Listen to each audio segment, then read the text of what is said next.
Olá, meus irmãos e irmãs de Ideal Espírita, vocês amigos e amigas que nos acompanham aqui na página Estação da Luz Espírita, muitíssimo obrigado mesmo pela sua companhia. A nossa página Estação da Luz Espírita não tem fins lucrativos, o objetivo é a divulgação da doutrina espírita. E é por isso que nós reunimos aqui esta sede de matérias espíritas para que possa atender às suas necessidades, estudo, lazer, pesquisa. Você encontra aqui na nossa página Estação da Luz Espírita os livros da codificação, obras suplementares, entrevistas, palestras e os programas da Web Rádio Estação da Luz de Natal e Web Rádio Cristo Consolador de São Paulo. Ou seja, um acervo que atenda às suas necessidades, sem fins lucrativos. O objetivo é a divulgação da doutrina espírita. E agora eu convido você para nos acompanhar na reprodução de mais esse trabalho imperdível. Muito obrigado mesmo pela sua companhia e vamos juntos!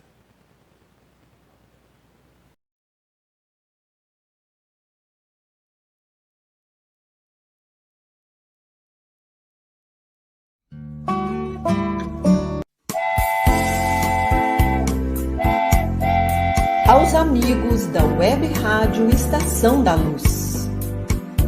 2022 está indo embora. É tempo de traçarmos as metas para o novo ano.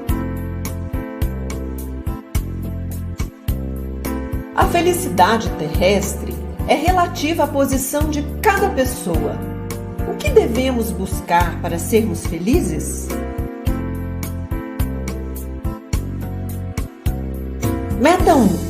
Com relação à vida material, devemos ter a posse apenas do necessário. Meta 2. Com relação à vida moral, devemos ter a consciência tranquila e fé no futuro. Livro dos Espíritos, questão 922. Embora sejam metas simples, não são fáceis de serem alcançadas, não é mesmo? Nós, da Web Rádio Estação da Luz, desejamos que você se esforce para alcançar estas metas de felicidade material e moral. Não queremos que você tenha apenas um ano novo.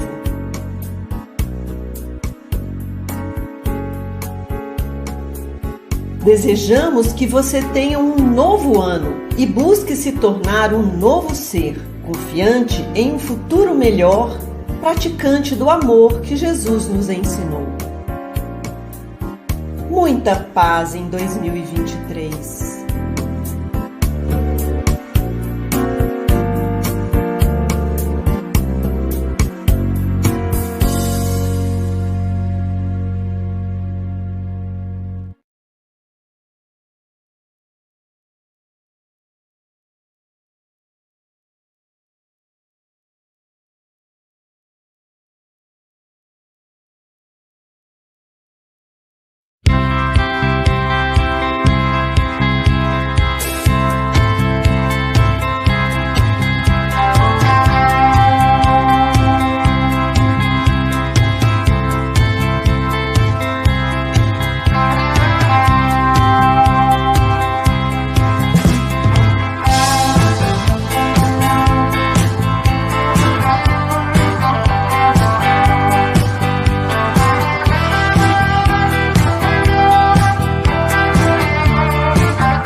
Olá, muito bem-vindos. É um prazer tê-los conosco novamente na nossa série de entrevistas de resgates históricos, contando legados da experiência de muitas pessoas dentro do Brasil, fora do Brasil, em áreas diversas de trabalho, de dedicação, de mediunidade. São relatos, são depoimentos, são experiências. E na oportunidade hoje, como vocês já viram a capa aí, de falar sobre Rosemary Brown, a médium da música. E vamos receber para isso o Érico Bonfim. O Érico Bonfim é pianista e doutorando em música pela URFJ. Como pesquisador, seu principal foco de interesse é a música atribuída a espíritos de grandes compositores da música de concerto pela médium Rosemary Brown. Ele é pianista e pesquisador. Está conosco aqui para nos proporcionar esse encontro. Mas nós trouxemos também outros convidados. Vamos convidar o nosso principal convidado, Érico Bonfim. Bem-vindo, Érico. Muito obrigado pela sua presença. Obrigado a você, Orson. É uma alegria muito grande estar aqui com vocês. Muito bem. Estamos recebendo também o amigo Américo Sucena, da capital de São Paulo, conhecido amigo que tem feito conosco a série de episódios dos livros de André Luiz. Américo, obrigado pela sua presença e disposição nesta especial abordagem sobre música. Obrigado pelo convite. Cumprimentos ao Érico e a você também, Orson. Muito bem. E vamos chamar o amigo muito querido e conhecido de todos nós, o também músico, compositor, palestrante espírita, engenheiro, o nosso amigo Zé Henrique Martiniano, de Araraquara, amigo do Érico. Isso que é mais importante. Bem-vindo, Zé Henrique. Oba, tudo bem? Prazer estar aqui com vocês hoje. Uma alegria aí. Orson, o Américo, o Érico, são todas pessoas que eu tenho muito... Gosto muito, tenho muito prazer em estar aqui conversando. Muito obrigado, Zé Henrique, muito obrigado, Américo, muito obrigado, Érico. Então, nós vamos conversar aqui sobre a Rosemary Brown. E, Érico, como é que surgiu esse interesse de pesquisa dessa médium? Bom, então, Orson, quando eu me tornei espírita, eu soube de um fragmento de sonata atribuído ao espírito de Mozart. Esse fragmento, que foi escrito pelo médium Brion d'Orgueval, francês, quer dizer, eu não sei, imagino que seja Brion, né? Brion d'Orgueval, alguma coisa assim. Esse médium era do círculo do Allan Kardec, né? O Allan Kardec fez referência a esse fragmento de sonata ditado pelo espírito de Mozart nas suas obras, né? Quer dizer, esse fragmento é mencionado nas obras do Kardec. E esse fragmento de sonata estava entre as obras que foram queimadas pela Igreja Católica no Auto de Fé de Barcelona, salvo engano, 1861, ou por aí, né? E ele se perdeu até que pôde ser recuperado, porque, na verdade, foram cópias, né? Ele chegou a ser editado, né? Publicado. Foram cópias que foram queimadas, né? Mas ele foi recuperado mais recentemente e chegou a ser divulgado numa das traduções da Revista Espírita, né? Da Revista Spirit, né? Então, a partir desse ponto, eu já fiquei interessado por música mediúnica, quer dizer, música atribuída a espíritos. Porque eu já era músico, já era pianista, já era espírita, e comecei a refletir sobre o quão interessante seria avaliar esse material e ver até que ponto a música, de fato, reproduzia os estilos, etc. Né? Até que um dia eu vim a saber da Rosemary Brown pelo blog do amigo Ademir Xavier. Ele tem um blog chamado Era do Espírito, e ele divulgou a Rosemary Brown. Eu nunca tinha ouvido falar dela, né? Ela ficou muito conhecida na década de 60, 70, mas depois o assunto acabou completamente, né? E eu já conheci o Ademir, e ele publicou no blog dele sobre a Rosemary Brown. E aí eu fiquei absolutamente fascinado com o assunto, com as peças dela. Imediatamente eu decidi pesquisar a música da Rosemary Brown, atribuída àqueles espíritos, né? Então eu falei com a minha professora de piano na época, eu estava terminando a graduação, e ela, muito cautelosamente, falou que achava que seria possível pesquisar esse assunto com certos cuidados, né? Talvez nem entrando muito na questão espiritualista, mas se concentrando apenas na reprodução de estilo, quer dizer, até que ponto a música reproduz o estilo e assim por diante, né? E aí, enfim, a partir daí eu segui a minha pesquisa sobre a Rosemary Brown, né? Fiquei extremamente entusiasmado e interessado pelo assunto. E aí eu fiz o meu mestrado sobre a Rosemary Brown, né? Orson, eu acho que eu vou precisar interromper muito rapidamente para abrir a porta, tá? Só me dá um segundo. Muito rápido. Tudo bem. Enquanto isso, nós conversamos aqui, o Zé Henrique e o Américo. Nós vamos fazer uma conversa informal, né, Zé Henrique e Américo, e talvez seja interessante até perguntar alguns dados biográficos da nossa Rosemary Brown. Seria interessante, porque os espíritas quase não conhecem pois é. Essa personalidade, e ela foi importante do ponto de vista mediúnico também, né? Eu diria até que a Rosemary Brown é como se fosse um Chico Xavier da música, né? Ela tem aí umas 400 peças, né, Érico, que ela psicografou de grandes compositores, né? Sim, então, é uma coisa bem importante, né, de peso, né? Então, acho que, em termos de música, acho que ela é a principal médium que se tem notícia, né? Sem dúvida nenhuma. Essa comparação com o Chico Xavier é muito pertinente e foi feita até no prefácio do Sinfonias Inacabadas, né?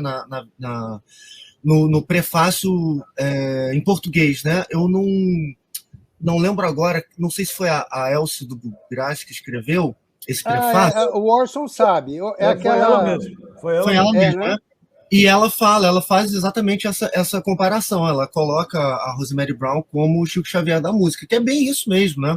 O Chico Xavier escreveu muitas obras literárias atribuídas a espíritos de escritores, fora as cartas pessoais, né, de parentes falecidos, né, de entes queridos e tal. Fora essa produção mais pessoal, o Chico Xavier tem uma vasta produção literária, né? Quer dizer, obras literárias atribuídas a espíritos de grandes escritores.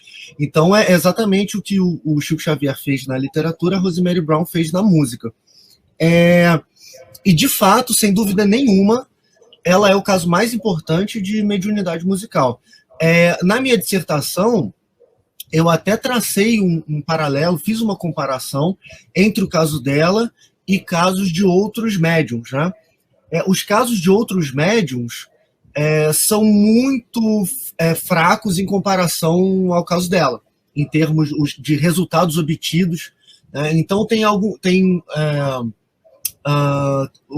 no livro do Ian Parrott, o Ian Parrott é um compositor e musicólogo britânico que defendia muito a Rosemary Brown, tornou-se um apologista, digamos assim, da Rosemary Brown no meio musical. Ele escreveu um livro, a única pessoa que escreveu um livro sobre a música da Rosemary Brown. É um livro curtinho, chamado The Music of Rosemary Brown mesmo, e ele menciona alguns outros médiums, né? Então, tem o caso de um médium que escreveu só uma peça, mas o médium tinha uma formação musical mais consistente. Tem o caso de uma outra médium que improvisava ao piano, mas não escrevia a música em partitura. Então, a música era um pouco mais difícil de ser avaliado, porque ela não estava consolidada, né, na forma de notação musical, era uma coisa meio espontânea, talvez meio improvisatória, e a médium parecia ter uma formação como pianista um pouco mais importante. Outros médiums que tiveram resultados musicais mais fracos, digamos assim, quer dizer, a música não fazia jus àqueles compositores, né? Então, os casos são muito, como é que eu vou dizer? São mais fracos que o caso da Rosemary Brown. Quer dizer, sempre as explicações céticas se tornam mais aceitáveis nesses outros casos, digamos assim, né? O caso da Rosemary Brown já é mais desafiador para o ceticismo, né? Porque ela era uma dona de casa, a formação musical dela era relativamente pequena, e a quantidade de obras é muito grande, e ela escreveu essas obras, né? Então, o caso dela, sem dúvida nenhuma, é o caso mais importante de mediunidade musical. Muita gente que está nos assistindo, que está vendo esta produção, esse conteúdo, não tem nem ideia, não sabe nada de Rosemary Brown. Eu gostaria que você fizesse um compacto para nós, biográfico, já que você fez uma dissertação, pesquisou a vida dela e a obra dela, para que os telespectadores tenham esse conhecimento, pelo menos ainda que parcial e compacto, desta personalidade que te encantou. Claro. A Rosemary Brown, ela começou a escrever música na década de 60, ela já era viúva, já tinha 2 filhos, quando ela começou a escrever. Ela era uma pessoa bastante simples, ela era de uma família pobre, trabalhava, ela depois de se tornar viúva, ela trabalhou na cantina de uma escola, servindo refeições, e aí, assim, quando ela começou a escrever música e a música começou a se tornar conhecida, ela foi chamada para um documentário produzido pela BBC. Né? Esse documentário foi uma ocasião muito importante para ela, né? Porque nesse documentário a equipe da BBC pediu a Rosemary Brown que escrevesse uma peça na frente das câmeras. Então ela começou, isso foi interessantíssimo, foi um episódio curiosíssimo. Ela falou, bom, eu não posso garantir que eu vá conseguir algum resultado, né? Porque não depende de mim, depende dos espíritos, e a comunicação tem que funcionar bem, quer dizer, eu não posso garantir que eu vou conseguir, né? Então eu não sei. Mas daí a pouco ela se virou para a equipe da BBC e falou, o Liszt apareceu aqui. Liszt, segundo ela, era o chefe do grupo, né? O chefe dos espíritos ali, o líder do grupo de compositores, né? Seria como o Emmanuel do Chico Xavier, não é? Seria como o Emmanuel, no entanto, o Emmanuel não era um dos escritores, né? Mas também, também. Sim, mas é como se é como se um dos escritores que o Chico psicografou, como se um dos escritores da língua portuguesa, porque o Emmanuel não era um escritor conhecido da língua portuguesa, ele era guia espiritual. Ele era o guia espiritual do Chico Xavier e escreveu várias obras do Chico Xavier. Mas o Franz Liszt foi um compositor conhecidíssimo, né, super importante. Tudo bem, ele não costuma ser colocado no patamar de Beethoven, de Bach, né? Mas é um grande compositor da música de concerto, né? O Franz Liszt, né? Um grande compositor húngaro. É um cara que está no hall dos grandes compositores, né? Só que, além disso, ele era o guia da Rosemary Brown, né? Então, a Rosemary Brown, no Sinfonias Inacabadas, ela coloca o Liszt como o organizador e chefe de um grupo de compositores que se comunicam com ela, né? Um grupo de compositores que se comunica com ela. Então, nessa ocasião, no documentário da BBC, enquanto a BBC estava ali filmando, ela fala, opa, o Liszt apareceu aqui, né? Tá sentado ali, né? Então acho que ele vai passar uma música para mim. Então, dito e feito, daí a pouco o Liszt começou a passar uma música para ela, com a BBC ali filmando. Até que a Rosemary Brown parou em dado momento de escrever a peça e se virou para a equipe da BBC e falou assim, olha, essa música que ele está me passando é muito complicada. Eu não sei se eu estou entendendo direito. Eu queria tentar tocar essa música no piano para ver se isso está funcionando, se eu estou entendendo essa música direito, porque está muito esquisito, né? Era uma música numa tonalidade cheia de acidentes, Fá sustenido maior, e o que era mais interessante é que a mão direita e a mão esquerda tinham compassos diferentes. Então era 5/4 na mão direita e 3/2 na esquerda. Então a música tinha uma polirritmia, né? Então era uma música que para ela era muito complicada. Então ela falou, ele nunca me passou nada tão difícil. E ela até conta, né? É muito curioso, porque ela conta isso da perspectiva dela, né, no documentário. Parece que ela até, não sei se depois ou durante, ela falou: "Pô, mas você não podia ter me passado uma rapsódia húngara, né, uma coisa mais vistosa, mais assim, e assim, mais simples, né?" Aí ele falou, aí o espírito se virou para ela e falou: "Não, pode ter certeza que os cavalheiros da BBC vão achar isso muito mais interessante." Aí tudo bem. Aí ela parou de escrever num dado momento e foi lá tentar tocar. Ela não conseguia tocar. Ela não conseguia tocar a música que ela mesma escreveu. E aí o pessoal da BBC chamou o George... Como é que é? Não me lembro agora, mas o pianista que eles chamaram para falar tecnicamente sobre a música da Rosemary Brown, né? E para tocar a música que a Rosemary Brown escreveu, que ela mesma não conseguia tocar. Então esse cara foi lá, chegou no piano e tocou os compassos que a Rosemary Brown tinha escrito, né? E aí ele se virou para a Rosemary Brown, depois de tocar um silêncio danado no ambiente, né? Ele se virou para a Rosemary Brown e falou: "Miss Brown, I think you've got something here."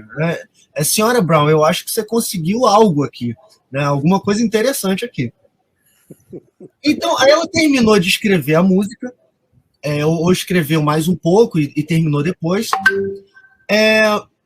E aí ela... Deixa eu só sair do WhatsApp que fez barulho. E aí ela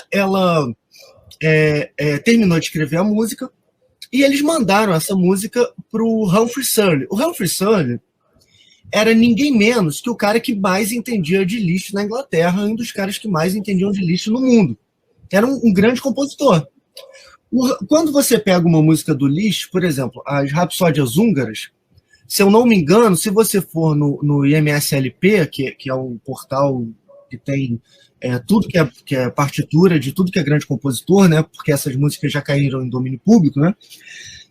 Se você for atrás das Rapsódias Húngaras, elas têm uma catalogação. Salvo engano, as Rapsódias Húngaras são S244.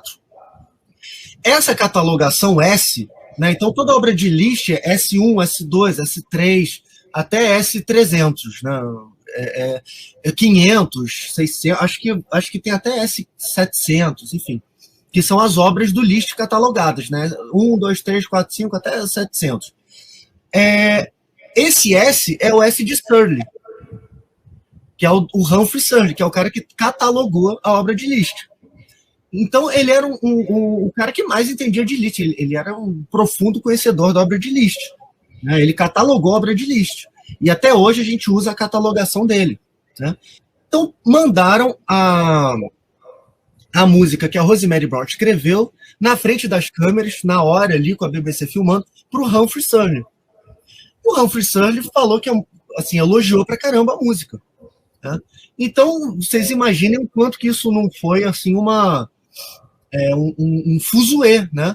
Porque chega essa dona de casa, uma pessoa aparentemente simples, escreve uma música que ela própria aparentemente não conseguia tocar, e essa música é mandada para um dos caras que mais entendiam de Liszt no mundo, e o cara fala que a música é fantástica. Ele falou assim, que a música de fato não é o que se esperar, não era o que se esperaria de um Liszt mais comum, mais conhecido do público, porque a música não tinha um caráter vistoso, virtuosístico, né, das Rapsódias Húngaras, que são o que é mais conhecido mais famosas, né? A Rapsódia Húngara, que tem até no Tom Jerry, né? Tem episódio do Tom Jerry que tem Rapsódia Húngara de Liszt, né? Esse é o Liszt mais conhecido do público. É o virtuose do piano, né? Então é o cara das Rapsódias Húngaras e tal. A música não tinha nada a ver com isso, né? A música se chamava Grübelei, que é meditação em alemão, ou algo como meditação em alemão. A música e ela tinha um caráter meditativo, contemplativo, então não tinha nada a ver com o Liszt mais conhecido do público, o Liszt das Rapsódias Húngaras, não tinha nada a ver.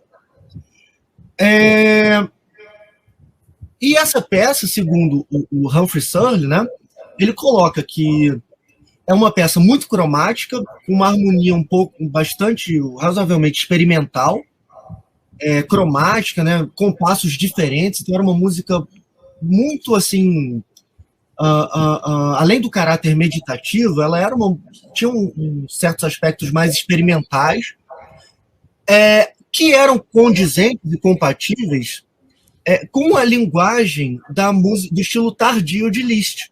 Né? Porque na fase final da vida, o Liszt escreveu peças mais contemplativas, mais meditativas, e essa peça se encaixava nessa estética, segundo o Searle, né? Nessa estética do estilo tardio do Liszt. Então foi uma coisa, quer dizer, aí a partir dali ela ficou bastante famosa, né? Foi a muitos talk shows e tal, porque ela ganhou a chancela do cara que mais entendia de Liszt na Inglaterra, né? Então é um caso notável, certamente, né? Muito bem, Érico. Américo, passo para você para alguma consideração ou indagação que você queira fazer desse fenômeno da música, você que é um grande admirador musical. Então, Érico, eu queria saber a respeito da tal sinfonia inacabada que é citada pelo Franz Schubert. Né? Sim. De autoria do Franz, ele não chegou a concluir, e ela consegue concluir essa peça. Eu queria que você falasse um pouco a respeito disso, né? A sinfonia número 8. Né? Não, na realidade, a Rosemary Brown chegou a escrever 2 sinfonias atribuídas a Beethoven. Ela escreveu na forma de redução para piano, quer dizer, em 2 claves, né, quer dizer, na pauta para piano, quer dizer, clave de sol, clave de fá, para serem orquestradas depois, né? Uma dessas sinfonias está completa, a outra eu não me recordo, eu acho que só tem 2 movimentos, eu não sei se de fato só tem 2 movimentos ou se está incompleta. A Sinfonia Inacabada de Schubert, na realidade, ela não acabou. Quer dizer, o Schubert fala sobre isso no Sinfonias Inacabadas, ela fala sobre isso. Ela fala, se eu não me engano, que talvez o Schubert fosse terminar a sinfonia com ela em algum momento, mas ela não chegou a escrever essa peça. Não. Ela não chegou a escrever. Parece-me que o Schubert não quis, preferiu que ela ficasse inacabada mesmo. Parece que ele diz isso lá no livro. Ele preferia que essa sinfonia ficasse inacabada. Agora ela completa, acho que é do Beethoven, né? Como você disse. Não, ela escreve peças, 2 sinfonias novas atribuídas a Beethoven. Essas peças nunca foram publicadas e nem aliás, foram gravadas uma vez só, mas a gravação não existe mais. Quer dizer, elas foram gravadas só se tiver lançada. Não foram lançadas. Eu acho que elas chegaram, essas sinfonias atribuídas a Beethoven, elas foram gravadas como parte de um documentário, de um programa de TV alemão. E elas foram ao ar na Alemanha. Mas não existe essa gravação, quer dizer, isso não é público. Eu nunca pude ouvir essas sinfonias, por exemplo. Eu tenho um palpite sobre um palpite para explicar a razão do Schubert não ter terminado essas sinfonias por ela. Primeiro que isso que o espírito de Schubert teria dito, né, segundo a Rosemary Brown, me parece fazer sentido, né? Eu pesquisei Schubert no meu mestrado. E, de fato, existe uma hipótese. Eu confesso que eu não me lembro, eu me lembro apenas vagamente disso, né? Se eu não me engano, existe um entendimento hoje de que a Sinfonia Inacabada, na realidade, ela talvez tivesse acabado. Quer dizer, porque tem 2 movimentos completos, e, salvo engano, ela eu estou tentando lembrar agora se ela termina na mesma tonalidade. Agora, enfim, eu não quero me aprofundar nisso, porque eu me lembro muito vagamente apenas dessa. Mas existem análises, salvo engano, que tratam essa obra como uma obra acabada mesmo. Mas eu teria Érico, mas a sua tese de mestrado foi sobre Schubert, né? Exatamente. Sobre uma obra de Schubert, né? Exatamente. Aí, só fechando essa questão da sinfonia, mesmo que a sinfonia não tivesse acabada, eu acho que faz sentido o Schubert não querer terminar através da Rosemary Brown. Por quê? Porque ele não conseguiria manter como é que eu vou dizer? Manter completamente o seu estilo nesses 2 movimentos que ele escreveu e continuando através da Rosemary Brown. Porque as peças da Rosemary Brown, isso é importante deixar claro, que é um ponto até de que o ceticismo se vale muito para contestar a música da Rosemary Brown, contestar a atribuição espiritual. Né? Esse é um ponto pertinente, importante da crítica cética até a Rosemary Brown. Né? As peças da Rosemary Brown, de fato, têm limitações muito importantes. Então, são peças que têm uma fraseologia, em geral, muito previsível. Existe uma condução de vozes muito rudimentar. Né? As peças, texturalmente, elas são muito limitadas, né, em termos contrapontísticos, quer dizer, elas não são... Então, assim, as peças dela, as peças escritas por ela, né, atribuídas aos espíritos, elas, de fato, apresentam limitações muito importantes, né, que podem ser consideradas deficiências, digamos assim, na comparação com as peças daqueles grandes compositores. Né? Então, elas têm essas limitações de contraponto, textura, as frases são sempre assim, de 4 compassos, é tudo muito quadradinho, muito certinho, e você não vê essas limitações nas obras dos grandes compositores, quer dizer, tudo frases de 4 compassos, tudo melodia acompanhada, quer dizer, o acorde embaixo, a melodia em cima, né? Então, a música dela, em geral, tem essas limitações, que a música dos grandes compositores não tem. Eu acho isso extremamente interessante. Por um lado, isso se torna um argumento para o ceticismo. Eles falam, a música dela é só uma imitação superficial da música daqueles compositores, mas toda a riqueza, né, da música daqueles grandes compositores não está ali, porque a música dela é muito bobinha, né? É melodia acompanhada, né? A textura é muito, muito simples e tal, né? Eu penso, e eu venho verificando isso na minha pesquisa cada vez mais, que esse ponto de vista é completamente equivocado. É completamente equivocado. Essas limitações, elas estão ali, elas estão dadas, né? A música dela, penso eu, não poderia sobreviver a uma análise de estilo assim, do tipo... A Beethoven poderia ter escrito essa música? Não. Beethoven, vivo, 200 anos atrás, não poderia ter escrito essa música. No entanto, o conhecimento musical necessário para se elaborar aquela música vai muito, mas muito além de um conhecimento superficial de estilo. E eu estou verificando isso nessas peças que eu escolhi agora no doutorado. Já verifiquei no Schubert, né, como o Zé Henrique colocou, e eu vou voltar a isso, né, que ele fez essa pergunta. Mas o conhecimento necessário, o conhecimento daqueles estilos, né, necessário para elaborar aquele material, é um conhecimento extremamente profundo. E essas peças também, na minha avaliação, revelam uma inteligência musical muito avançada. Mas, Érico, só complementando, essa Brubeline que ela psicografou no documentário da BBC, essa não é simples, não, essa é bem complexa, né? Sim, pois é. Bem complexo. Mas é uma exceção. Ela não tem outra. Assim. Será que os compositores simplificaram para ditar? Porque a maioria foram ditadas nota por nota, né? Exatamente isso. É aí que eu ia chegar. Eu penso, eu acho que a minha pesquisa a cada momento chega, a cada momento se aproxima mais dessa hipótese e corrobora e confirma mais essa hipótese, que a música produzida pela Rosemary Brown, ela é absolutamente consistente com o que a Rosemary Brown, com as alegações da Rosemary Brown.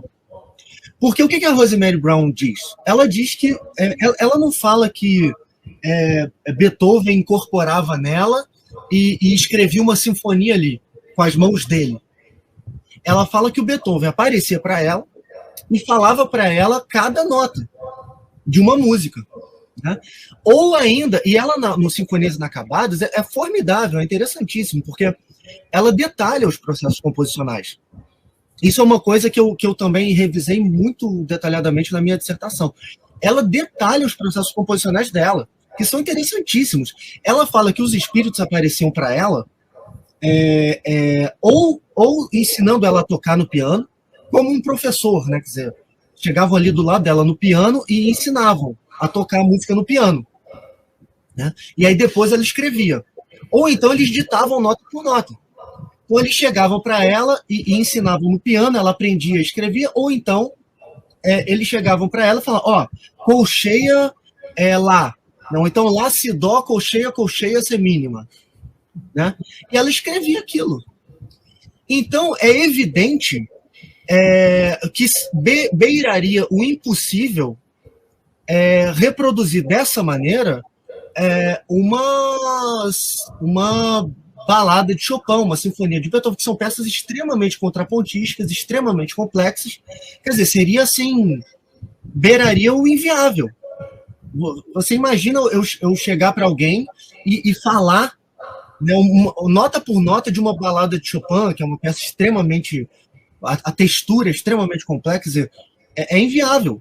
Então a descrição que ela dá dos processos composicionais é absolutamente consistente, na minha avaliação, com o resultado musical.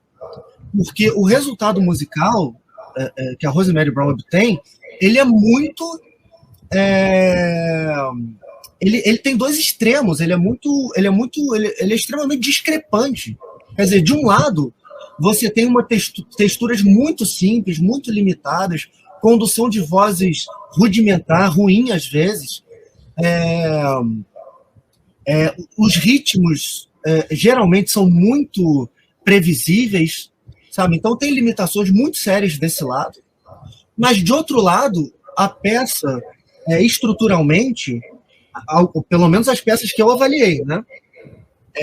Essas peças revelam um domínio estrutural, elas revelam uma capacidade de arquitetura de grandes obras musicais e um conhecimento estilístico que é extremamente profundo. Quer dizer, e aí que eu concluo, como que é possível essas limitações tão sérias conviverem com essa inteligência musical tão profunda? Né? Na minha avaliação, a melhor explicação para isso é a hipótese colocada pela Rosemary Brown, as alegações, admitir como hipótese as alegações da Rosemary Brown. Quer dizer, a inteligência musical absolutamente profunda, extraordinária, que se revela ali, aliada a esse conhecimento de estilo, né, de diversos estilos, se explica pelo fato de que eram aqueles espíritos que estavam escrevendo a música. E as limitações, por outro lado, se explicam pelo fato de que a música estava sendo passada de uma maneira que absolutamente inusitada, né, e que torna o processo muito mais difícil, muito mais complicado. Então, eu penso que o resultado musical, em geral, é absolutamente consistente. Isso é uma avaliação minha, quer dizer, conseguir consenso na musicologia para isso vai ser extremamente difícil, né? Isso é a minha avaliação, mas é a minha avaliação como pesquisador, que o resultado musical da Rosemary Brown no geral, é absolutamente consistente com as alegações dela. E não é consistente com as hipóteses céticas mais comuns. Américo, você ia fazer uma intervenção. Por favor. Ela tem também trabalhos não só para piano, mas para orquestra também, com Sim. vários instrumentos, né? Sim. Você conhece essas partituras? Eu tenho todas as partituras dela. Eu tenho cópias de todas as partituras dela, porque o filho eu consegui, através do Tom Brown, né, do filho da Rosemary Brown, autorização para poder avaliar essas partituras para os propósitos da minha pesquisa. Então eu tenho essas partituras todas.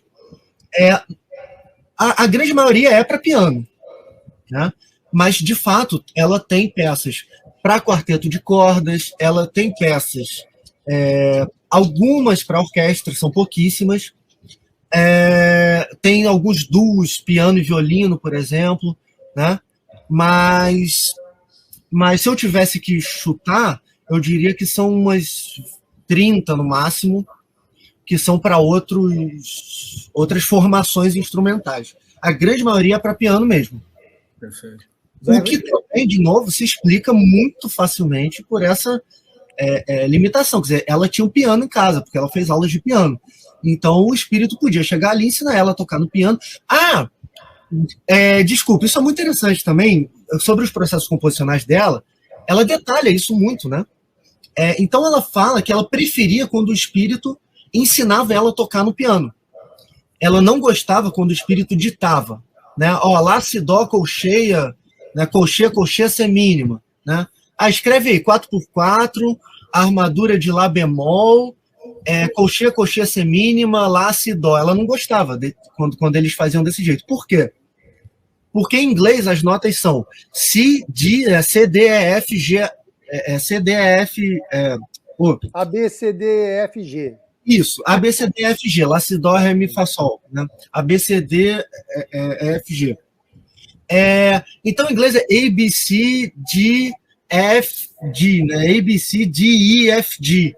Então, você imagina você ditar para alguém D, E, G, C, quer dizer, ela, ainda mais sendo um espírito, que a comunicação nem sempre estaria muito boa.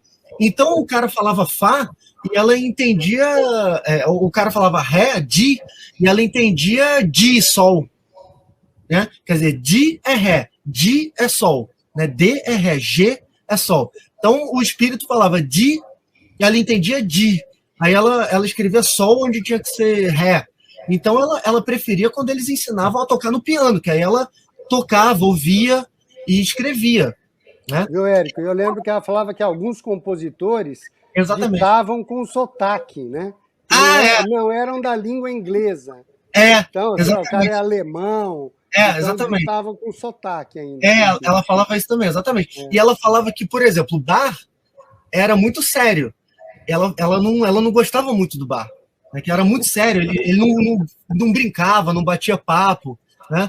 Então ele chegava lá e ele chegava lá e ditava a música. Ele também não tocava no piano. Então ela não gostava muito de trabalhar com Bach, né? Ela fala isso no livro. Né?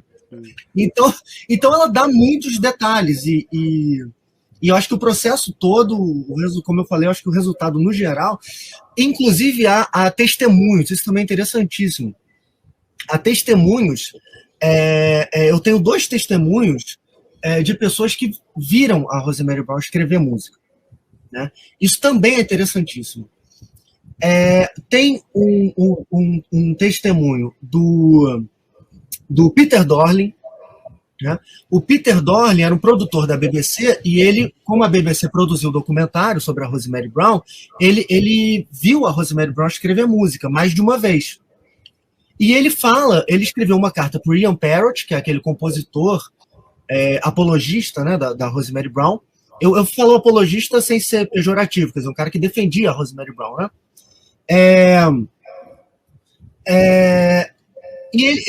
O Peter Dorling, o produtor da BBC, mandou uma carta para o Parrott falando assim: olha, você é compositor. Quer dizer, o Parrott era um compositor, né? Acadêmico, premiado e tal. Né? E aí uma carta do Dorling para o Parrott. Olha, você é compositor, você sabe melhor do que eu como um processo composicional funciona. Eu nunca vi nada como que a Rosemary Brown faz. Porque ela pega, você dá um papel e um lápis para ela, ela pega o lápis e ela começa a escrever sem parar. E ela escreve um compasso, depois o outro. E o tempo todo ela escreve sem parar, e volta e meia ela para, de vez em quando ela para de escrever, e ela vira para a parede e fala assim, esse sol ou oitava acima? Aí volta a escrever. Aí daí a pouco ela para de novo e fala, é bemol sustenido lá? E aí continua. E ele está escrevendo, né? E eu vi também, eu recebi esse depoimento está no livro do Ian Parrott, foi uma carta que o Dorling mandou para ele. E muito interessantemente, esse depoimento está citado num livro de psicologia musical, acho que eu não vou achar ele à mão aqui, mas é um livro de um grande psicólogo da música, que é o John Sloboda. Uma pena, eu acho que eu não vou achar aqui. Eu tenho ele aqui, mas a minha biblioteca é uma anarquia total. Como chama o livro? The Musical Mind. The Musical Mind, Deixa eu só conferir se eu não estou cometendo nada. Tem traduzido para o português? Não, que eu saiba não. É isso mesmo, The Musical Mind do John Sloboda. Que eu saiba não tem traduzido. E aí tem um capítulo, essa é outra coisa que eu discuti na minha dissertação, que é outra discussão super interessante. Né? Tem um capítulo do John Sloboda em que ele discute essa questão da inspiração musical, do ditado musical. E ele prova nesse capítulo que o Mozart não era esse gênio que recebia a inspiração pronta dos deuses, ou do divino e tal. Que o Mozart era um grande compositor que entendia o que ele estava fazendo. Era um gênio, mas ele não recebia como se fosse uma gravação. Por que ele diz isso? Porque existe esse mito, né, na história da música de que o Mozart tinha uma conexão com o divino. O filme Amadeus, se eu não me engano, até não tenho certeza que eu vi há muito tempo. Mas o Mozart seria esse gênio inspirado. Né? Era um cara que recebe a música pronta de Deus e só escreve. O John Sloboda, nesse capítulo, ele busca desmistificar e destruir, né? Desconstruir esse mito. Como ele faz isso? Ele pega os manuscritos de Mozart e observa. Ele pega o manuscrito, se eu não me engano, da Flauta Mágica. É isso mesmo, da Flauta Mágica. E ele pega o manuscrito e ele observa o que no manuscrito? Ele observa que o Mozart, primeiro, ele escreveu a voz superior de pontos importantes e o baixo. Aí ele escreveu... Isso ele vê por quê? Por causa da tinta. Né? Então, por exemplo, em vermelho, né, o Mozart escreveu em vermelho a voz superior, né, o tema principal, os temas mais importantes das áreas e tal, o material temático mais importante, e as cadências, né, os pontos assim, mais fortes da estrutura musical. E aí depois, com outra caneta, o Mozart foi lá e preencheu o acompanhamento. Né? Por que isso é importante para ele, para a argumentação dele? Porque ele fala que se o Mozart estivesse recebendo a música como uma inspiração divina, ele escreveria tudo de uma vez só, corrido. Ele não ia escrever primeiro soprano e baixo, a cadência, os pontos mais importantes da estrutura musical, para depois preencher. Ele ia escrever a música de uma vez só, corrida. Né? E aí, imaginem o meu espanto quando eu estava lendo esse livro, por causa de uma disciplina do mestrado, e lá pelas tantas o John Sloboda chega assim e fala, se a gente leva em conta testemunhos, só há um caso em que parece que um compositor estava escrevendo a música como se fosse uma inspiração que vem pronta, né? que é o caso da Rosemary Brown. Aí eu fiquei assim, meu Deus do céu, tô lendo isso, eu nem imaginava que ele ia falar da Rosemary Brown ali. E ele fala, se a gente considera o testemunho como uma possível prova, só tem um caso em que um compositor, em que a maneira de compor de um compositor parece consistente com um ditado, que é o da Rosemary Brown. Porque a Rosemary Brown, ao que tudo indica, ela escrevia música corrida. Ela não escrevia assim o tema mais importante, a cadência, os pontos estruturais mais importantes. Ela escrevia assim ela pegava o filé mignon e o entulho, né, o arroz e o feijão, ela escrevia tudo junto. Escrita linear. Era linear. E do ponto de vista cognitivo, isso não faz o menor sentido. Isso é, assim, inaceitável. Do ponto de vista cognitivo, isso é inaceitável. Ainda mais se ela escrevesse um compasso por compasso. Eu tenho outro testemunho do Guy Lyon Playfair, que é um compositor da paranormalidade, e ele confirmou isso para mim. Ele falou que ele foi num talk show com a Rosemary Brown e ela escreveu uma mazurca atribuída a Chopin. E ele fala que a mazurca era interessante, estava no estilo de Chopin, podia não ser nada extraordinário, mas era uma mazurca no estilo de Chopin. Eu, pessoalmente, acho as mazurcas muito boas. As mazurcas que ela escreveu. E ele fala que ela escreveu corrido, compasso por compasso, sem parar. Como esse testemunho do Peter Dorley, como o John Sloboda fala, que é consistente com o ditado. É como se alguém tivesse com a música pronta e tivesse falando para você a música pronta, nota por nota. Então, ela não vai escrever o ponto mais importante primeiro, quer dizer, ela nem está entendendo o que ela está escrevendo. Ela não precisa. A música está pronta e ela está escrevendo nota por nota. Então, ela escreve de uma maneira que cognitivamente não faz sentido. Quer dizer, e ainda mais se ela escrever compasso por compasso, né? Você imagina um parabéns para você, né?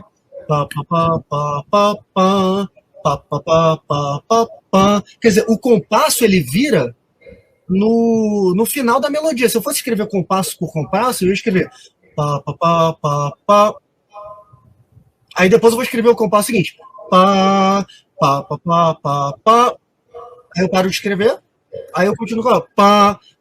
Nenhum compositor faz isso, porque isso não faz sentido cognitivamente, percebe? Quer dizer, não é humano isso. É um ditado mesmo, não tem outra explicação. Né? E o Guy Lyon As Playfair... obras do Chico, acho que é a mesma coisa, já estavam escritas do lado de lá, e ele recebe um ditado e transcreve do lado de cá. Né? E o Guy Lyon Playfair, ele chega a falar que ela realmente parecia uma secretária tomando nota, pelo que ele viu. Nossa. Ele viu na frente dele. Porque ela fazia assim, né? Como se tivesse bem. Aí isso aí escrevia. Impressionante isso, né? Ô, Zé Henrique, você como compositor, Zé Henrique, o que você tem a dizer sobre isso? Não, isso aí realmente é impossível, né? Escrever tudo com a melodia, arranjo, o recheio todo. Normalmente a pessoa compõe uma melodia e tal, depois faz os contrapontos, os acompanhamentos, como um arranjo em cima da melodia, né? Claro. E esse também de fazer uma melodia sem completar a nota, né? Não, acabou o compasso, para. Aí começa o outro compasso. O negócio dela é o compasso, quer dizer, não é o sentido musical. É o compasso, não é o sentido musical. Américo, algum acréscimo, Américo? Não, agora eu queria saber a respeito daquela famosa página que o Rachmaninoff pediu para ela fazer numa manhã agitada, que ela cita. Ela não tinha tempo de fazer nada, e ele... Não, mas é importante, você vai receber um convite, né? Não, essa é uma história formidável também. Agora, deixa eu só... O Zé Henrique, ele perguntou lá atrás da minha dissertação, eu falei do Schubert e tal, mas eu não sei se eu cheguei a responder a pergunta, fazer jus à pergunta. Então, Zé, me lembra que eu volto, tá? Tudo bem. Essa história do Rachmaninoff é interessantíssima. Ela estava... ela estava em casa, né, trabalhando na música dela e enfim, E aí o Rachmaninoff chegou para ela e falou, olha, você tem que escrever essa peça, tem que terminar essa peça, porque vai acontecer uma coisa importante. Isso, claro, tudo contado da perspectiva dela, né? Um cético vai falar que ela inventou tudo isso, né? Não é uma questão de prova, né? Mas é uma história interessantíssima. Então, o Rachmaninoff aparece para ela e fala, olha, tem que escrever essa música porque vai acontecer uma coisa muito importante, vai aparecer um negócio muito importante. E aí liga para ela, ou não sei se ela tinha um agente, tinha um agente que cuidava da... Manda um telegrama para ela, ligar para ele no telefone público, porque ela não tinha telefone em casa, porque ele tinha que dar um recado para ela. Olha, eu nem me lembrava disso. E aí... O Bernstein. O Leonard Bernstein. Exatamente. Em Londres e queria conversar com ela. Exatamente. Então, um dos maiores regentes e compositores da época, né, do século XX, que era o Leonard Bernstein, que eu não sei se é Bernstein ou Bernstein, não sei como Bernstein, né? Então, o Leonard Bernstein... Bernstein, né? Não, esse tipo de... Esse in, às vezes, as duas pronúncias, acho que... Existe. E aí, o Leonard Bernstein apareceu, chegou para ela e convidou-a, né? Porque ela se tornou muito famosa, né? Isso depois do documentário da BBC. Então, esse cara, né, o Leonard Bernstein, que era um dos maiores regentes e compositores da época, quis conhecer a Rosemary Brown. E o Rachmaninoff tinha coincidido que o Rachmaninoff tinha acabado de ditar uma peça para ela. Né? E ela fala que ela foi conhecer o Bernstein, jantou com ele e com a mulher dele. E eles foram, acho que para o quarto do hotel, que tinha um piano, e ele, muito curiosamente, né, muito curioso, pegou as peças que a Rosemary Brown tinha escrito e tocou. E ele aparentemente gostou das peças. E eu acho que ela chegou para ele e falou, essa aqui o Rachmaninoff falou que era para você. E era mais uma das peças que eu acho que ela não conseguia tocar, que era um prelúdio bem vistoso também, assim, com um certo virtuosismo e tal. E ele tocou, e ela falou que foi uma maravilha, que ele tocou de primeira vista, né, que era um cara fora de série. E aí ele tocou e ela falou que foi um negócio fantástico, e eu acho que ele elogiou bastante a peça, mas ele chegou para ela e falou, só esse compasso aqui que eu não compro. This measure, né, I wouldn't buy. Only this measure I wouldn't buy. Ela fala que depois o Rachmaninoff deu uma melhorada naquele compasso e ela espera que talvez ele comprasse aquele compasso agora. Isso é uma outra coisa muito interessante. Eu vi um talk show com ela em que o cara pergunta, né? E você conhece, porque conhecer o Leonard Bernstein é um negócio que não é para qualquer um, né? Então o cara pergunta, você conheceu o Leonard Bernstein? E aí ela fala, eu conheci, aí ele gostou das peças, aí ela fala, eu acho que ele se encantou bastante com as peças, mas eu não sei até que ponto ele iria a público com isso. Né? Então isso é outra coisa muito interessante no caso da Rosemary Brown. Mas ele não pergunta também como é que está um determinado compositor? Não lembro, eu não lembro. Eu não me lembro disso. Ele pergunta para ela. Num outro livro dela, ela fala que o Colin Davis, de novo, um dos maiores regentes do século XX, não é qualquer coisa, não. Colin Davis assim, acho que ele é desses que gravou com o Dot Gramophone, entendeu? Assim, desses, tipo o Leonard Bernstein também. E ele falou para ela, segundo ela, né, e eu tenho certeza de que é verdade, que a Rosemary Brown é uma pessoa absolutamente honesta. Até pelo essa coisa dela não querer impor às pessoas, né? Então ela vai num talk show e fala, não, eu acho que ele gostou, mas eu não sei até que ponto ele iria público. Ela é muito... Ela parecia ser uma pessoa extraordinária, assim. Mas aí, segundo ela, e eu confio absolutamente na palavra dela, ela fala que o Colin Davis, esse grande regente, ele chegou para ela e falou que ele sempre tinha pensado que a morte era a aniquilação, o fim de tudo. Depois de conhecê-la e de conhecer a música dela, ele estava pensando melhor a respeito e achando que talvez não fosse bem assim e tal. Ele ficou balançado pela música dela, né, que ele falou. Que importante tudo isso. São informações preciosíssimas realmente, né? Para você que está chegando agora, nós estamos falando aqui de Rosemary Brown, que viveu na Inglaterra, né? Uma médium inglesa, médium da música. E você volte lá no começo, veja desde o início que tem informações muito importantes. Nós estamos aqui com o Zé Henrique Martiniano, com o Érico Bonfim e Américo Sucena. Vamos devolver para o Zé Henrique. Alguma observação que você acha importante? Tem um trecho no livro que ela fala que o Liszt diz que os compositores estão voltando para trazer essas músicas, não por exibição ou para ficar com fama ou para as pessoas terem novas músicas para ouvir. Não, que o objetivo é, digamos, uma prova da existência, que a vida continua, né, após a morte. Então, seria esse o objetivo deles, né? É exatamente isso.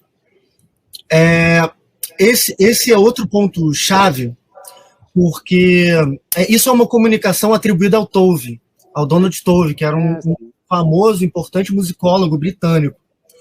Então, o Tove, ele dá uma base, uma espécie de justificativa teórica, digamos assim. Ele traça já um esboço de compreensão musicológica daquela música, digamos assim. Porque ele fala quais são os objetivos da música. Então, ela não estaria ali simplesmente, os compositores não estão ali simplesmente reproduzindo o estilo. Eles estão ali dando evidência da sobrevivência da alma. E, de novo, eu acredito que a minha pesquisa tem cada vez mais demonstrado que o resultado musical, de fato, é consistente com essa hipótese. Né? Voltando para a dissertação, né, sobre a qual o Zé Henrique perguntou lá atrás, se a gente pegar, por exemplo, na dissertação, eu pesquisei uma sonata atribuída a Schubert. Né? A sonata, assim, ela tem todos os problemas que a música da Rosemary Brown tem, todas as limitações. Toda a sonata é 4 em 4 compassos, tudo frase de 4 compassos, tudo quadradinho, né? Quase toda a sonata é melodia acompanhada, super simples, não tem nenhuma riqueza textural maior, né?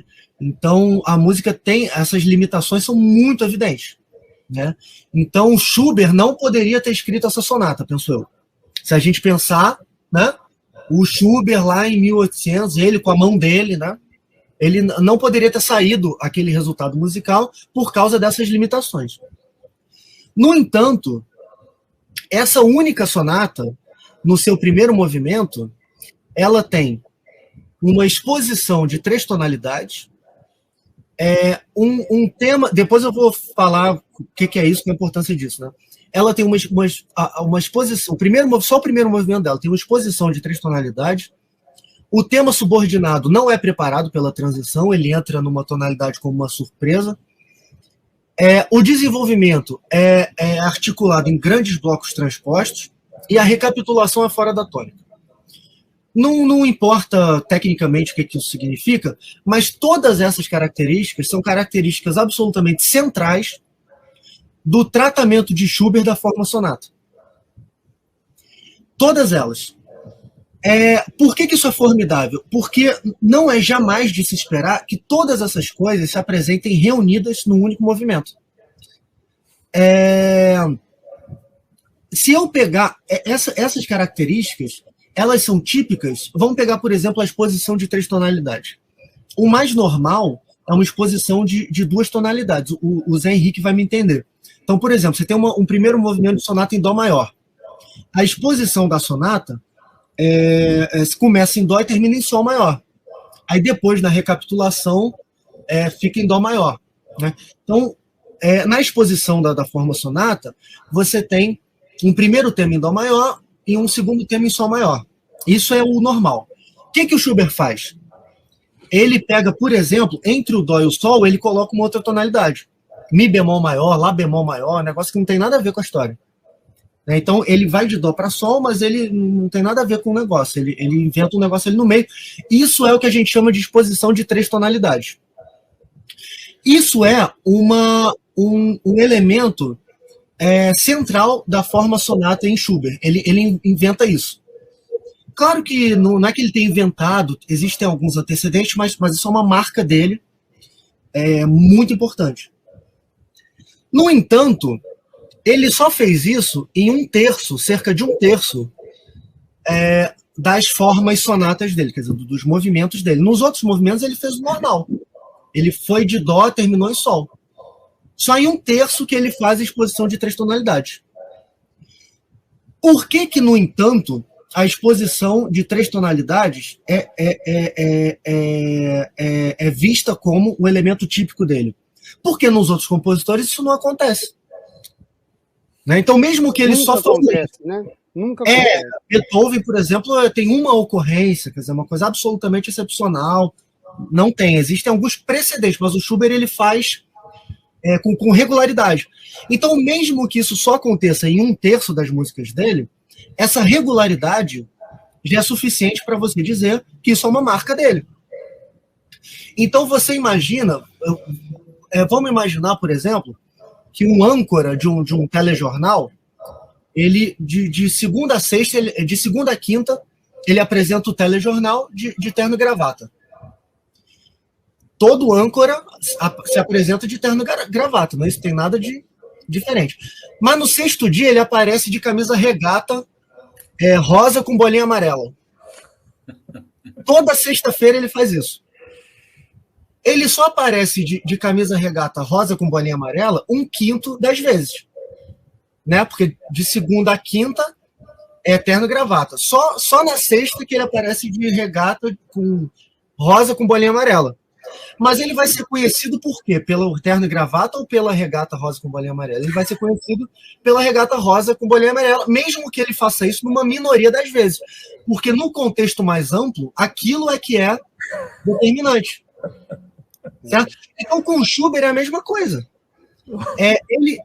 A exposição de 3 tonalidades é uma exceção, quer dizer, ele faz aquilo 1/3 das vezes. No entanto, tendo em vista que os outros compositores não fazem isso, é a exposição de 3 tonalidades que se torna um marcador. Agora, por que isso é super importante? Porque todos esses elementos que eu falei, eles são característicos da forma sonata em Schubert. A exposição de 3 tonalidades, o tema que não é preparado, a recapitulação fora da tônica, o desenvolvimento em blocos de transporte, quer dizer, tudo isso é da forma sonata em Schubert.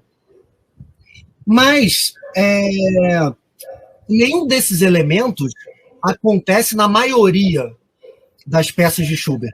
Eles são característicos de Schubert porque Schubert os usa com regularidade, mesmo que não seja na maior parte das vezes. Né? A exposição de 3 tonalidades aparece 1/3 das peças dos movimentos iniciais de Schubert, e os outros também aparecem mais ou menos assim. 1/3, 1/10, sabe? Não é o tempo todo.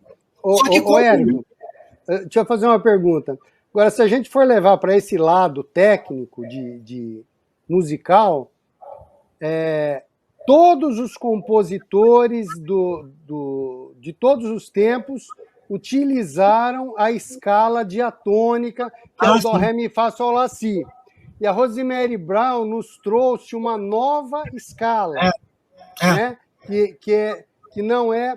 Porque, na verdade, o Dó, Ré, Mi, Fá, Sol, Lá, Si significa os intervalos, né? Tom, tom, semitom, tom, tom, tom, semitom. Quer dizer que no piano você tem 3 sustenidos e 2 sustenidos, e tem notas que não tem sustenido, exato, né? O Mi sustenido, o Si sustenido não existe. E a Rosemary Brown traz uma nova escala, uma nova sonoridade que ninguém conhecia. Isso é espetacular. Estava esperando esse assunto aí, estava esperando. Isso é um caso absoluto. E a gente usou numa música aí que a gente compôs essa escala da Exatamente. Que o Érico tocou. Exatamente. Deixa eu só fechar rapidamente a história do Schubert pelo seguinte. o fato de todas essas características, a exposição de 3 tonalidades, o desenvolvimento em blocos, tudo isso aparecer junto em um único movimento da Rosemary Brown é absolutamente extraordinário. Porque isso, na minha avaliação como pesquisador, só é possível se a motivação da música era estabelecer um diálogo com a forma sonata em Schubert. Se a motivação da música era demonstrar um conhecimento da forma sonata em Schubert. Porque vamos imaginar que o âncora lá do nosso telejornal morreu e aí o espírito dele aparece. Se ele está aparecendo aleatoriamente, ele provavelmente vai aparecer de terno e gravata, que é como ele, né? Que é como ele costumava aparecer, assim, se fosse aleatório, percebe? A chance dele aparecer de terno e gravata era maior, porque isso é o aleatório. Quer dizer, a probabilidade dele aparecer de terno e gravata, ao acaso, é maior, porque de segunda a quinta era de terno e gravata. Mas aí ele aparece com a regata rosa com bolinha amarela. A probabilidade dele aparecer desse jeito é menor. O que sugere que se ele apareceu assim é porque ele queria se fazer reconhecer, porque isso era uma marca dele, porque ele era conhecido por isso. Eu calculei a probabilidade de você ter um movimento. Quer dizer, vamos imaginar que alguém compõe um primeiro movimento forma sonata de Schubert aleatório. Né? Como se Schubert voltasse ao mundo e ele faz mais um movimento de sonata aleatoriamente. Pode sair qualquer coisa. Né? Tendo tudo que ele fez na vida como amostragem, pode ser qualquer coisa. A probabilidade desse movimento inicial de sonata vir com uma exposição de 3 tonalidades, com recapitulação fora da tônica, todas aquelas marcas de estilo juntas, é de 0,3%. Eu fiz essa conta na dissertação. Ou seja, uma imitação casual de Schubert é quase impossível que ela fosse produzir aquela quantidade de elementos estilísticos de Schubert, percebe? O que sugere que a música foi feita para demonstrar conhecimento de estilo, para dialogar com aqueles elementos, que são elementos da estruturação da forma sonata de Schubert, elementos que eu nunca imaginei, que eu não fazia ideia do que eram até entrar no mestrado, porque são coisas específicas da forma sonata em Schubert. Né? Aliás, alguns desses, a maior parte deles eu estranhei quando eu vi a sonata, porque, isso está errado. Né? Então, quando eu vi a sonata da Rosemary Brown com 3 tonalidades, eu pensei, isso está errado, porque a sonata ela vai de uma tonalidade para outra. Então, isso está errado. Aí eu lendo sobre a forma sonata de Schubert, que eu vi que era uma marca de Schubert. Né? Então, assim, a sonata, na minha avaliação, ela foi escrita para estabelecer um diálogo, para demonstrar o máximo de conhecimento de estilo e de conhecimento, nesse caso, da estruturação schubertiana da forma sonata. Né? Agora, a pergunta do Zé sobre a escala. Né? Esse é um caso... Deixa eu tomar uma aguinha. Esse é um dos resultados mais notáveis da pesquisa até o momento. Eu enviei um artigo com o meu orientador. A gente está esperando o resultado, né? Não sei se vão aceitar ou não, mas tem uma peça escrita pela Rosemary Brown, nunca foi publicada, nunca foi gravada. Né? A peça é dividida em 2 sessões. A primeira se chama New Scale Modulations, modulações com uma nova escala, e a segunda sessão se chama New Scale Example Music, exemplo musical da nova escala. O que é feito nessa peça é absolutamente notável, absolutamente extraordinário na minha avaliação. O trecho inicial, no Scale Modulations, ele apresenta 4 armaduras de clave. Mas a armadura de clave é aquilo que estabelece a tonalidade. Né? Então, Dó maior não tem nenhum acidente, não tem nenhum bemol, nenhum sustenido. Sol maior tem o Fá sustenido. Né? Si maior tem Fá, Dó, Sol, Ré, Lá. Tudo sustenido, Fá, Dó, Sol, Ré, Lá. E cada tonalidade tem a sua armadura. São acidentes que aparecem no início da música, indicando qual é a tonalidade. Né? Porque isso se dá dentro do sistema tonal, porque todas essas escalas elas correspondem à escala maior transposta, né? Então todas elas têm a mesma estrutura, que é tom, tom, semitom, tom, tom, tom, semitom.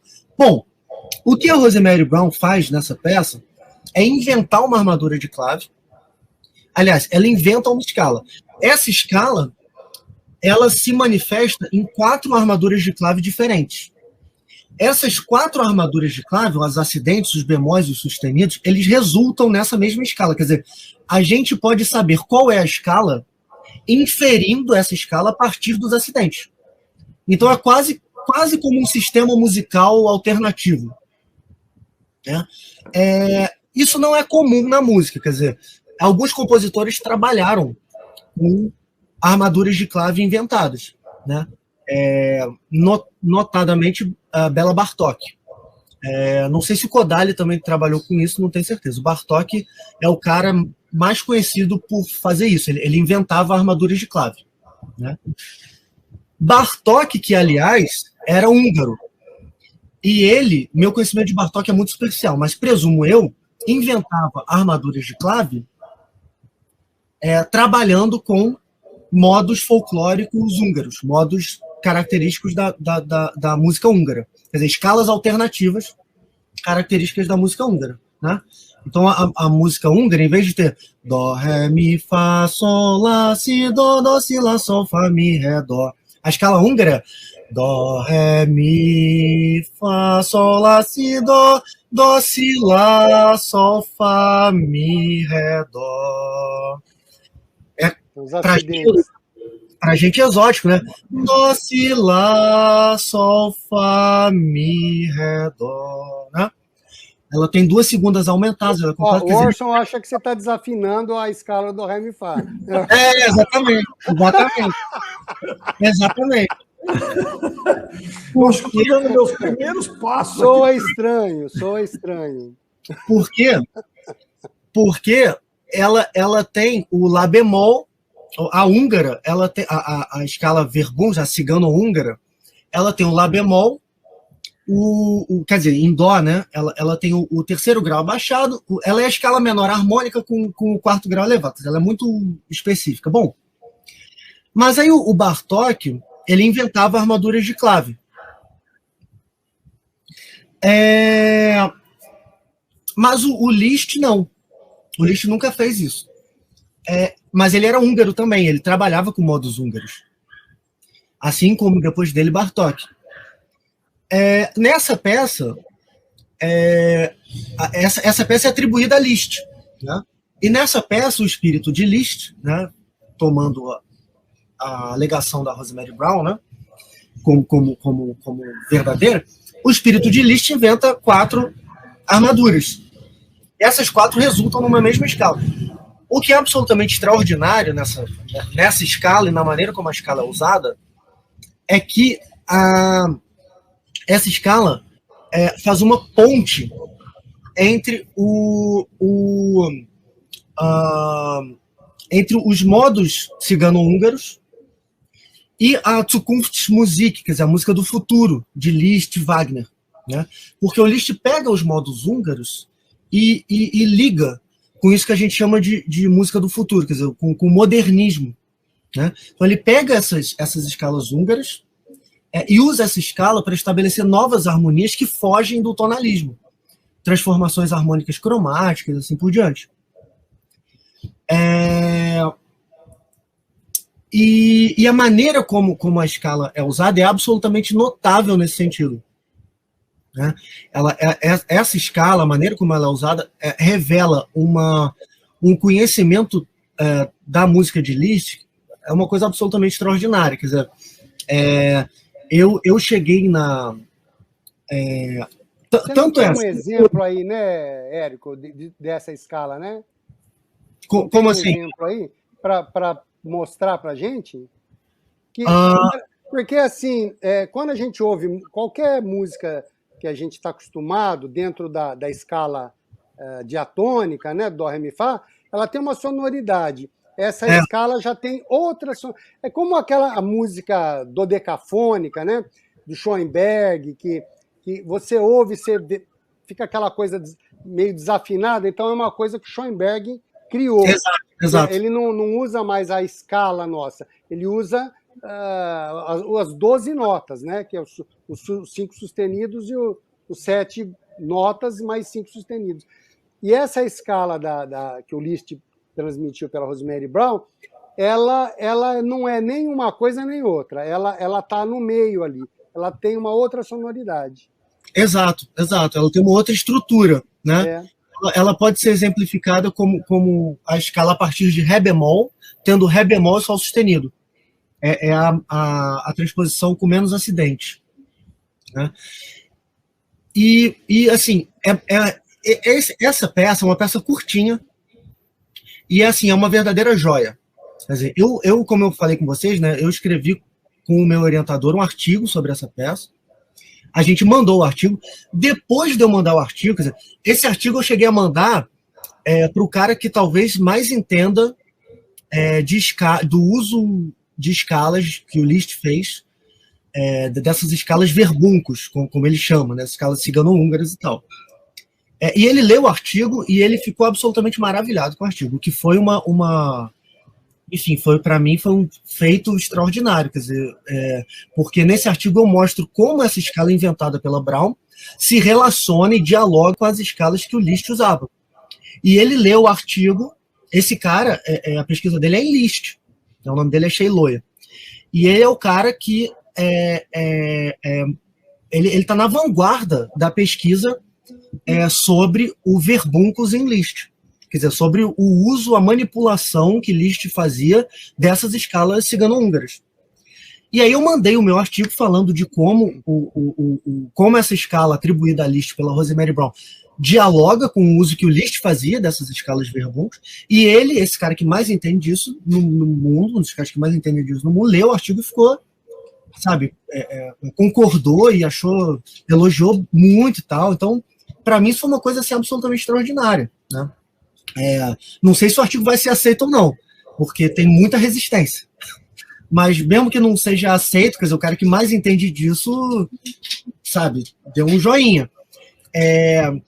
E assim, só que o que é mais fantástico é que depois da gente mandar o artigo, depois de eu falar com esse cara e trocar ideia com ele, né, e ele corroborar, né, e concordar e elogiar muito o artigo e tal, e eu cito muito ele na pesquisa, né? Quer dizer, esse meu artigo, assim, o tempo todo eu cito esse cara, né?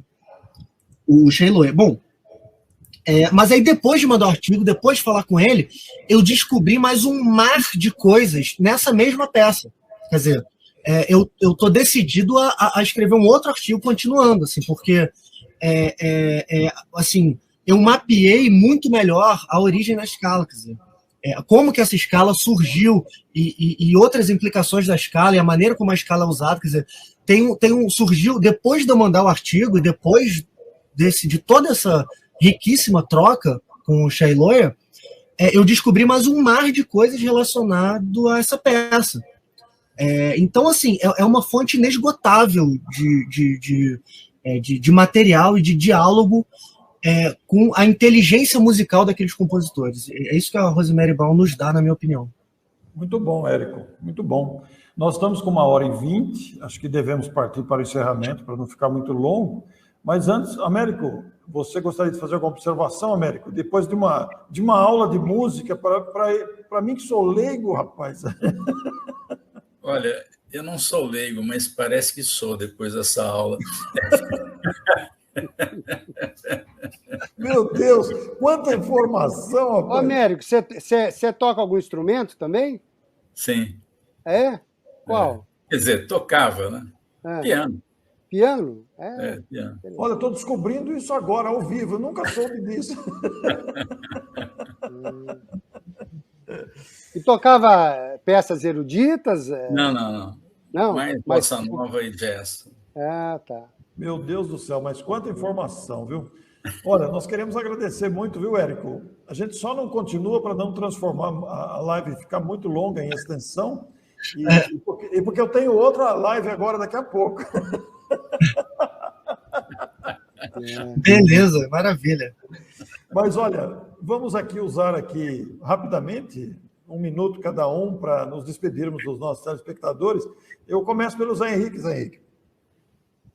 Bom, eu acho que esse trabalho da Rosemary Brown na música, assim como o trabalho do Chico Xavier na literatura, por serem tão assim grandes, né, abrangentes e de vários estilos, por exemplo, essas músicas que eu tenho feito de trechos do Chico Xavier, tem umas que são tranquilas, outras são engraçadas, outras são irônicas, de acordo com os poetas que estão ditando aqueles poemas, né?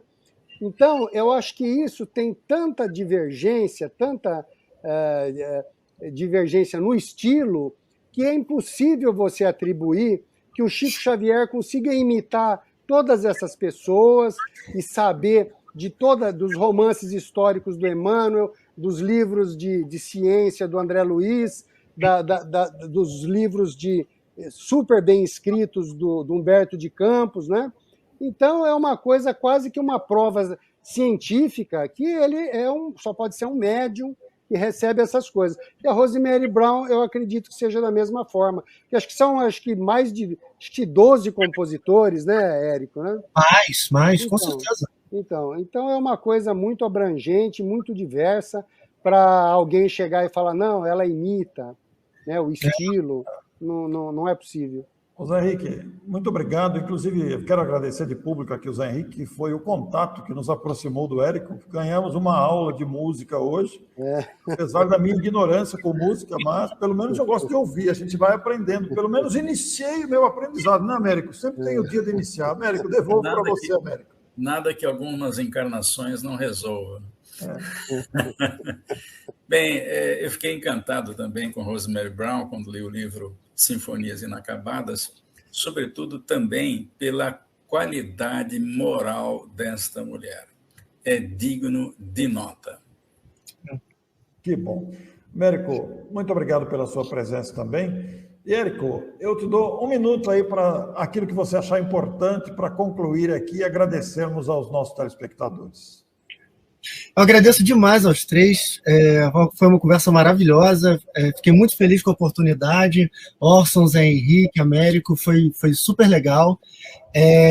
Não deixe de conferir depois a gravação do Marchemos, né, em que o Zé Henrique, aliás, começa a peça, ou pelo menos a parte do piano, né, Zé Henrique, com uma citação da escala, dessa nova escala atribuída a Liszt pela Brown. É uma peça formidável, diga-se de passagem. Muito obrigado a todos vocês. Hein? Então, foi uma oportunidade muito maravilhosa, realmente, né? E eu quero encerrar aqui a nossa conversa com a gratidão a todos vocês, né? Uma gratidão pela oportunidade, mas, ao mesmo tempo, já que foi citado aí o hino Marchemos, né, pelo próprio Érico, lembrando aí o trabalho que o nosso Zé Henrique fez em favor do nosso encontro anual Caibar-Schutt, que esse ano comemora os 90 anos do Parnaso de Além Túmulo. Então, eu estou tentando achar aqui, eu devia ter deixado no jeito, mas... Eu tenho aqui, Orson, ó. Tá aí, ó. Você dá um play aí, se passar do tempo, é só você dar um play. Sim.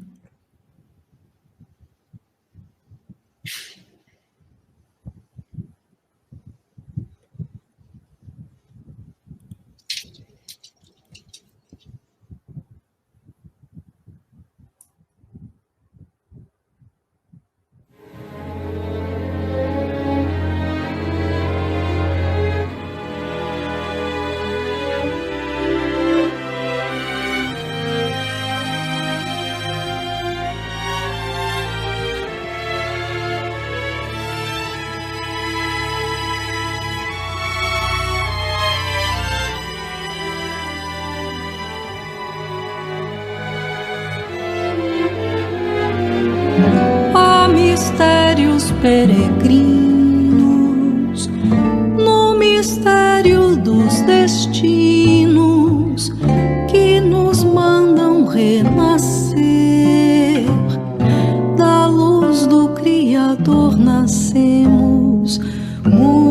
múltiplas vidas vivemos para a mesma luz volver.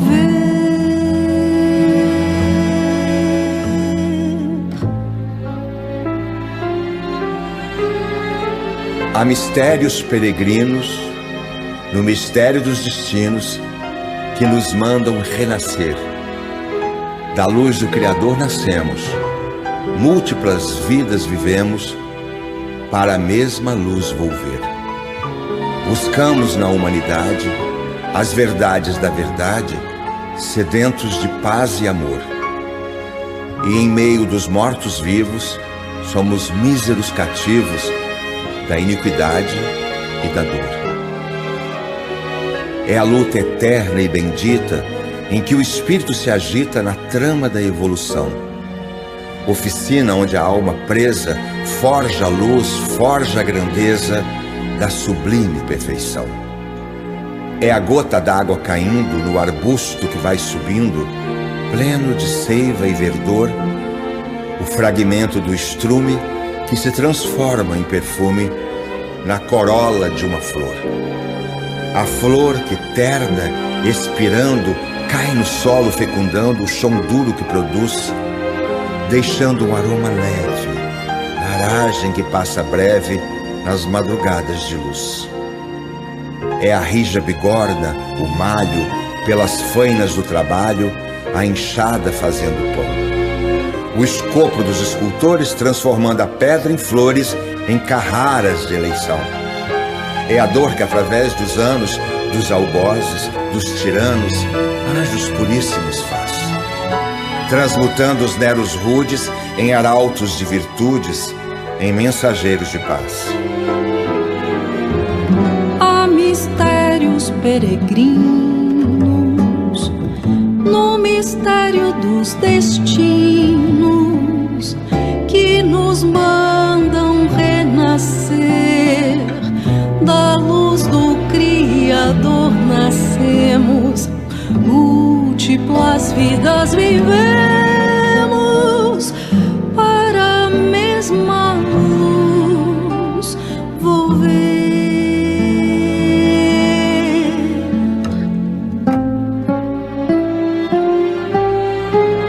Tudo evolui, tudo sonha. Na imortal ânsia risonha de mais subir, mais galgar, a vida é luz, esplendor.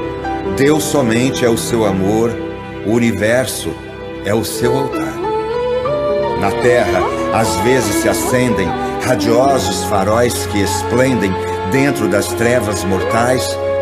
Suas rútilas passagens deixam fulgores, imagens em reflexos perenais. É o sofrimento do Cristo portentoso, jamais visto, no sacrifício da cruz, sintetizando a piedade e cujo amor a verdade nenhuma pena traduz. É Sócrates e a cicuta, é César trazendo a luta, tirânico e lutador, é Celine com sua arte ou o sabre de Bonaparte, o grande conquistador. É Anchieta dominando, a ensinar, catequizando o selvagem infeliz. É a lição da humildade, de extremosa caridade do pobrezinho de Assis. Ó bendito, quem ensina, quem luta, quem ilumina, quem o bem e a luz semeia, nas fainas do evoluir, terá a aventura que anseia nas sendas do progredir. Uma excelsa voz ressoa, no universo inteiro ecoa, para frente, caminhai, o amor é a luz que se alcança, tende fé, tende esperança, para o infinito, marchai. Há mistérios peregrinos no mistério dos destinos que nos mandam renascer. Da luz do Criador nascemos, múltiplas vidas vivemos para a mesma luz volver.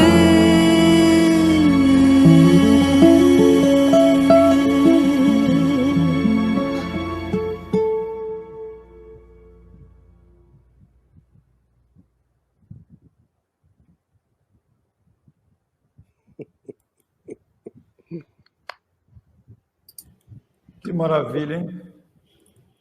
Que maravilha. Que maravilha esse espetáculo. Zé Henrique, nós vamos aproveitar aqui esse momento que você apresentou uma das músicas que serão apresentadas no nosso encontro anual Caibar Schutel. E então eu vou compartilhar aqui também para deixar registrado aqui, aproveitando esse momento tão importante para nós, né? Porque é 1 minuto apenas, depois encerramos a nossa live. Veja só. Acho que eu tenho que tirar aqui, só um minutinho, tem que tirar...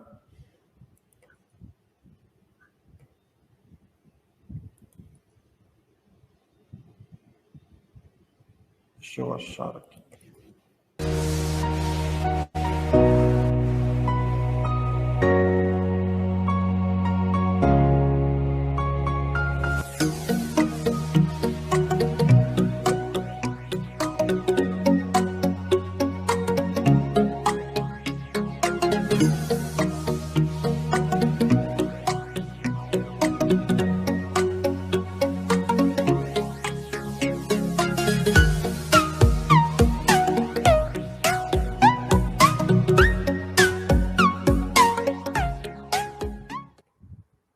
Então é isso, com a nossa alegria, a nossa gratidão a todos vocês.